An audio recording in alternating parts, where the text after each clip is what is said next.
రాజ్యాంగ నిర్మాత భారతరత్న డాక్టర్ బాబాసాహెబ్ అంబేద్కర్ ఆశయాల సాధనకు పాటుపడుతూ ఆయన అడుగుజాడుల్లో నడవాలని పార్లమెంటు సభ్యులు సోయం బాపురావు బీజేపీ రాష్ట్ర నాయకులు కంది శ్రీనివాసరెడ్డి అన్నారు. డాక్టర్ భీమ్రావ్ అంబేద్కర్ 132వ జయంతిని పురస్కరించుకుని ఆదిలాబాద్ పట్టణంలో అంబేద్కర్ విగ్రహానికి ఎంపీ సోయం బాపురావు పూలమాలలు వేసి నివాళులర్పించారు. భారత రాజ్యాంగాన్ని రచించి దేశానికి భవిష్యత్తును నిర్దేశించిన మహనీయుడు అంబేద్కర్ అని అంటరానితనానికి వ్యతిరేకంగా పోరాడి అసమానతలను రూపుమాపాడని అన్నారు.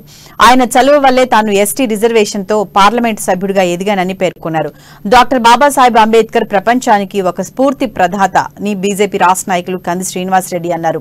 అంబేద్కర్ 132వ జయంతిని పురస్కరించుకుని ఆదిలాబాద్ పట్టణంలోని అంబేద్కర్ చౌక్ వద్ద గల అంబేద్కర్ విగ్రహానికి పూలమాలలు వేసి ఘన నివాళులర్పించారు. అంబేద్కర్ దేశానికి అందించిన సేవలను నాయకులు కొనియాడారు. చదువు వల్లనే అంబేద్కర్ అంత గొప్పగా కీర్తించబడుతున్నాడని, చదువు యొక్క విలువను గుర్తు చేశారు బీజేపీ రాష్ట్ర నాయకులు కంది శ్రీనివాసరెడ్డి. బడుగు బలహీన వర్గాల పిల్లలందరూ బాగా చదువుకోవాలని కోరారు. దళిత బహుజనులు వెనుకబడిన తరగతుల జీవితాలలో వెలుగులు ప్రసరించినప్పుడే అంబేద్కర్ మహనీయునికి నిజమైన ఘన నివాళి అని కంది శ్రీనివాసరెడ్డి స్పష్టం చేశారు. భారతీయ జనతా పార్టీ అంటేనే దేశంలో ఉన్న వివిధ ప్రతిపక్షాలన్నీ కూడా బాబాసాహెబ్ అంబేద్కర్ గారు ఏదైతే భారత రాజ్యాంగం రాయడం జరిగిందో ఆ రాజ్యాంగాన్ని తిరిగి రాస్తారు అనే విధంగా ప్రచారం చేయడం జరిగింది. అదే రకంగా రిజర్వేషన్ కూడా తారుమారు చేస్తారనేది ప్రచారం కూడా చేయడం జరిగింది.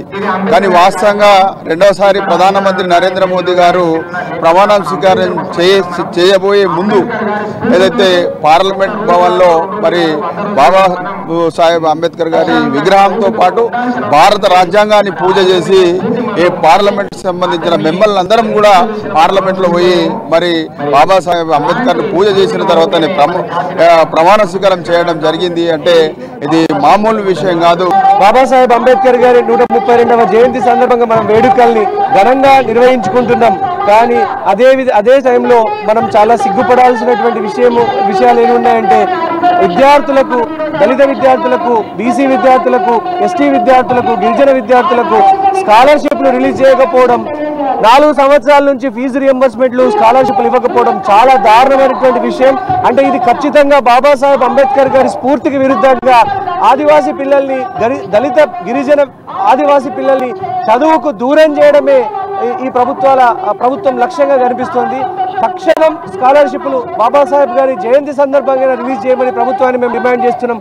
అలాగే జయంతి ఉత్సవాల్ని, వర్ధంతి ఉత్సవాల్ని మనం ఘనంగా నిర్వహించుకుంటాం. కానీ ఇంత మాత్రాన్ని మన ఆదివాసీల, గిరిజనుల, దళిత బిడ్డల, బీసీ బడుగు బలహీన వర్గాల కష్టాలు తీరిపోవు.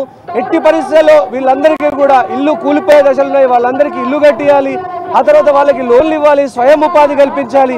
ఇవన్నీ చేయకుండా కేవలం మనం నివాళులర్పించాలి.